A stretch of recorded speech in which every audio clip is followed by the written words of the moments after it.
If you're watching this, chances are you're about to pick a tattoo artist. You want to make sure you choose the right one. I'm Rob Taylor. I've been tattooing for over 20 years. I've tattooed thousands of people all over the country. If you just choose an artist based off of price or proximity, you're probably going to pay for it in the long run. And today I'm showing you how to pick the right tattoo artist in 3 steps so that you get the quality, style, and experience you deserve. Step number 1 is know your style. First step is define your style. Before you even search for an artist, you need a clear idea of what you want. Traditional, old school, neo-traditional, black and gray realism, Japanese, illustrative sketch style, watercolor abstract, fine line minimalist, geometric and dot work, tribal or Polynesian, black work, portraits, cover-ups. Knowing exactly what style you're looking for does 2 things. It helps you communicate clearly with the artist about exactly what you want, and it helps filter out artists that don't specialize in that style, saving you time and frustration. You walk into a shop and just say, surprise me, you may not get exactly what you're looking for. But when you say, I want a color realism portrait, for example, you're stepping into clarity, which leads to great results. Step number 2,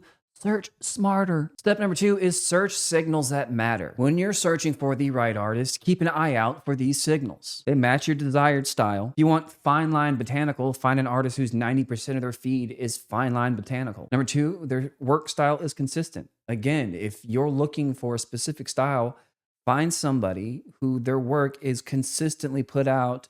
Say you want flowers. Well, go find somebody whose 90% of their profile is flowers. Number 3 is seeing healed work. Seeing fresh versus healed is a big thing.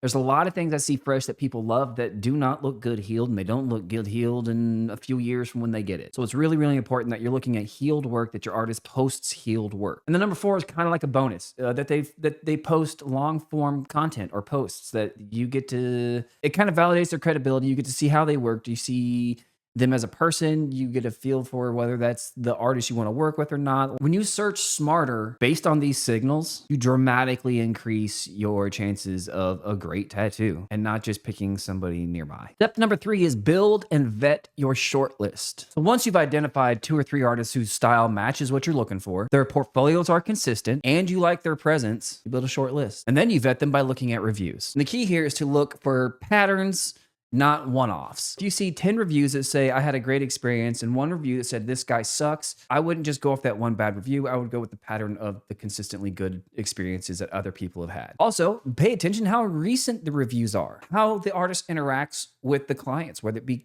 questions, bad reviews. So build your lists and make sure that the artist that's for you checks all 3 of these boxes. That's how you ensure you don't just settle and that you choose the right artist for you. And that's the 3-step method. Know your style, search smarter, vet your list. If you take this approach, you'll avoid just picking solely off of price and location. You'll end up with a tattoo you're proud of and an artist that you trust. If you found this video helpful, please hit the subscribe button and drop a comment below. What style are you going for? I'd love to hear what you picked, and maybe I can help you find the right artist for you. Thanks for watching. I'll see you in the next one, and choose wisely. Your ink deserves it.